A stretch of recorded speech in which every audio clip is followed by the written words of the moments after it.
Selamat sejahtera murid-murid. Hari ini kita akan lihat bab 13 iaitu berkaitan dengan kebarangkalian mudah. Ada dua topik yang kita akan bincang hari ini, jadi murid-murid boleh rujuk buku teks pada muka surat 287. Sekarang, tajuk yang pertama ialah kebarangkalian peristiwa pelengkap dan bahagian yang kita akan bincang dekat sini ialah memerihalkan peristiwa pelengkap. Jadi, apa maksudnya peristiwa pelengkap? Untuk memahami maksud peristiwa pelengkap, marilah kita mula dengan contoh dahulu. Sekarang, anda diberi 9 nombor gandaan 3 yang pertama. Masih ingat apa maksudnya gandaan 3? Gandaan 3 ialah 3 darab 1 sama dengan 3, 3 darab 2 sama dengan 6 dan seterusnya. Jadi 9 nombor gandaan 3 yang pertama masing-masing ialah 3, 6, 9, 12, 15, 18, 21, 24 dan 27. Sekarang, cikgu hendak murid-murid senaraikan unsur A di mana A ialah peristiwa memilih nombor genap. Ingat lagi tak apa ciri-ciri nombor genap? Nombor genap artinya nombor bulat yang boleh dibahagikan dua dengan tepat. Jadi antara 9 nombor yang sudah disenaraikan, siapa ialah nombor genap? 4 nombor ini yang memenuhi syarat nombor genap ialah 6, 12, 18 dan 24. Adakah murid-murid betul? Seterusnya, cuba senaraikan unsur pelengkap A di mana pelengkap A ialah peristiwa memilih bukan nombor genap. Jadi, selain daripada 4 nombor yang nombor genap yang kita sudah senaraikan, ada 5 nombor lagi yang sebenarnya kita tak senaraikan kerana mereka bukan nombor genap. Mereka ialah 3, 9, 15, 21 dan 27. Seterusnya, kita cuba hitungkan kebarangkalian memilih nombor genap. Jadi dekat sini, cikgu sekali lagi ingatkan apa maksudnya kebarangkalian. Kebarangkalian ialah bilangan kejadian bahagi dengan bilangan cubaan. Sekarang untuk soalan nombor ini, cubaan ialah 9 nombor yang cikgu bagi. Maksudnya daripada 9 nombor ini, pelajar cuba fahamkan apa istilah nombor genap dan memilih nombor genap tersebut. Jadi kejadian yang berlaku untuk set A ialah nombor genap. Dekat sini pun cikgu telah senaraikan 4, maka jawapan kita ialah dalam bentuk pecahan iaitu 4/9. Seterusnya, kita akan menghitung kebarangkalian memilih bukan nombor genap. Sangat ketara, jawapan kita ialah 5/9. Jadi, selepas aktiviti ini, apakah hubungan antara kebarangkalian memilih nombor genap dan kebarangkalian memilih bukan nombor genap?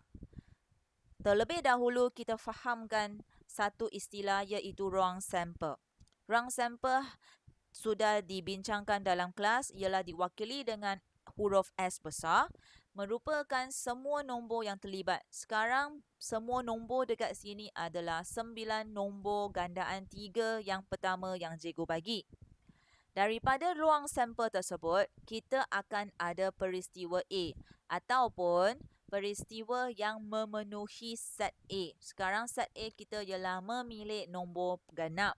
Maka untuk set pelengkap A ialah peristiwa pelengkap bagi peristiwa A.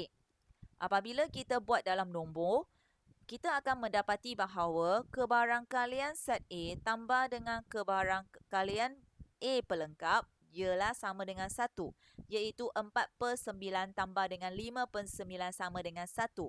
1 ini kerana dia adalah daripada satu ruang sampel yang sama. Jadi, kita boleh memberi definisi bahawa peristiwa pelengkap A merupakan semua kesudahan yang bukan kesudahan A. Jadi dekat sini barulah kita fahamkan soalannya. Soalan pertama ialah memilih nombor genap kerana itu adalah peristiwa A. Soalan kedua ialah memilih bukan nombor genap kerana itu adalah peristiwa A. Peristiwa pelengkap A. Jadi, sekarang cuba soalan ini. Diberi set A ialah hari mingguan yang mula dengan huruf Walker. Macam mana dengan ruang sampel kalau situasi ini dibagi? Jadi kalau ruang sampel mestilah ialah 7 hari mingguan yang kita sudah tahu, iaitu Isnin, Selasa, Rabu, Khamis, Jumaat, Sabtu dan Ahad. Jadi dekat sini set A syaratnya ialah hari mingguan yang mula dengan huruf Walker. Macam mana dengan huruf Walker? Huruf Walker ialah A, E, I, O, U. So, cari peristiwa pelengkap bagi A. Macam mana dengan cara jawapan ini pelajar? Jawapan kita adalah Isnin dan Ahad. Apabila kita tulis jawapan, sila pastikan A kita ada apostrophe sign, iaitu untuk mewakilikan dia adalah pelengkap.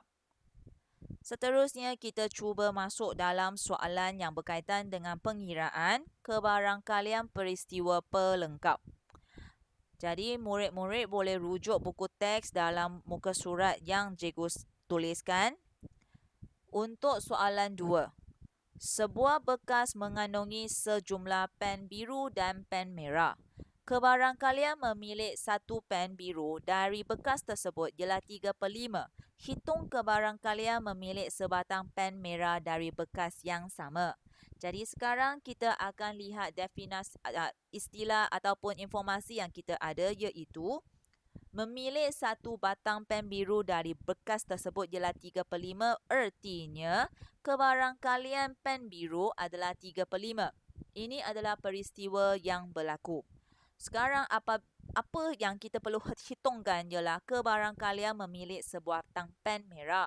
Jadi untuk pen merah ini, dia sebenarnya adalah peristiwa pelengkap bagi yang berlaku. Jadi untuk pengiraan dia adalah sangat senang, ialah kita ambil sahaja 1 tolak dengan 3/5. Untuk pen biru ini kita akan dapat peristiwa iaitu pen merah. Jawapannya ialah 2/5. Kenapa ambil 1? Kerana 2 ini sebenarnya adalah daripada bekas yang sama. Lihat, dia ulang 2 kali. Sebuah bekas mengandungi dan dari bekas yang sama. Maksudnya mereka adalah dari satu situasi yang sama, satu kumpulan yang sama. Jadi semua ini akan berlaku di dalam satu tempat yang sama. Sebab itu apabila ada soalan yang jenis begini, anda boleh ambil sahaja 1 tolak dengan peristiwa yang berlaku untuk mendapatkan kebarangkalian peristiwa pelengkap. Murid-murid boleh cuba soalan 3 dalam latihan yang sama ini. Sekarang kita akan masuk ke dalam topik yang kedua, iaitu kebarangkalian mudah. Masalah yang kita akan bincang ialah cikgu petik daripada buku teks. Soalan 1, iaitu diberi satu pertandingan teka silang kata. Seorang peserta telah menghantar 15 borang penyertaan. Kebarangkalian untuk peserta tersebut menang ialah 3/25.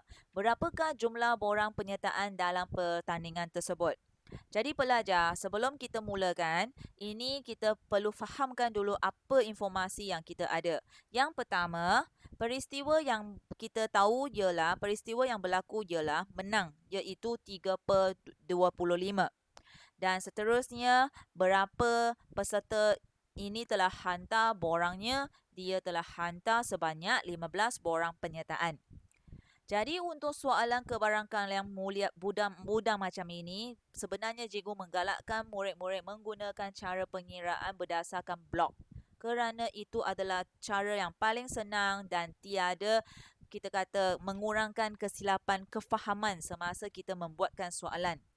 Contohnya untuk soalan ini, berapa blok yang terlibat, kita berdasarkan pecahan yang diberi. Sekarang situasi ini ialah pertandingan. Pertandingan ini untuk menang, dia dibahagikan dengan 25. Jadi dekat sini artinya kita ada 25 blok yang terlibat.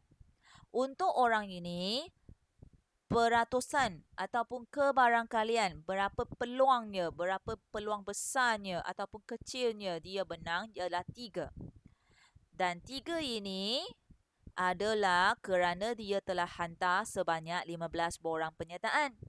Kalau orang itu hanya menghantar 1 sahaja borang penyertaan, mungkin kebarangkalian dia akan jadi kecil lah. Contohnya 1/100 ke.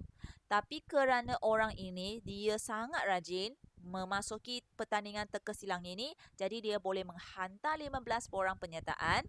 So, kebarangkalian dia untuk menang, kita dapat dia sangat besar, iaitu 3/25. Akhirnya kita lihat soalannya. Dia nak kita kira jumlah borang penyertaan dalam pertandingan itu. Maksudnya, satu pertandingan ini telah terima berapa borang penyertaan. Jadi, untuk menggunakan cara blok ini, kita perlu fahamkan apa maksudnya blok. Blok dekat sini maksudnya setiap blok ini adalah mempunyai bilangan borang peserta yang tertentu. Contoh dekat sini, apa yang dibagi daripada soalan saya tahu, 3 bahagian sama dengan 15 borang. Maka, 1 bahagian adalah sama dengan 15 bahagi dengan 3, iaitu 5 borang. Contoh dekat sini adalah 5 borang, 5 borang, 5 borang, 5 borang dan seterusnya. Jadi macam mana nak mengira jumlah borang? Ambil semua bahagian ini iaitu 25, darab dengan 5, akhirnya kita akan dapat 125. Senang kan? Jadi untuk cara macam ini, anda boleh buat soalan itu dengan sangat cepat dan juga mengurangkan kesilapan semasa masuk dalam langkah pengiraan. Anda tak semestinya perlu melukiskan 25 blok ini, tapi sekurang-kurangnya anda perlu fahamkan 3 blok ini apa yang sudah berlaku. Jadi murid-murid boleh cuba soalan di latihan yang sama dalam buku teks. So, it's okay to feel stress. Okay? You take a break, then you got this. You can do it. Jadi, untuk kebarangkalian apabila masuk dalam soalan yang mempunyai nombor pecahan, ramai murid yang sangat takut dengan pecahan tersebut. Jadi, sebab itu cikgu menggalakkan anda menggunakan cara blok dan dalam pengiraan anda boleh faham dengan cepat dan anda boleh nampak dalam langkahnya sebenarnya pecahan itu sudah dipecahkan oleh kita pun. Okey, selepas anda rehat, anda boleh teruskan pembelajaran kalau anda rasa anda tertekan. Okey, itu sahaja. Sekian, terima kasih.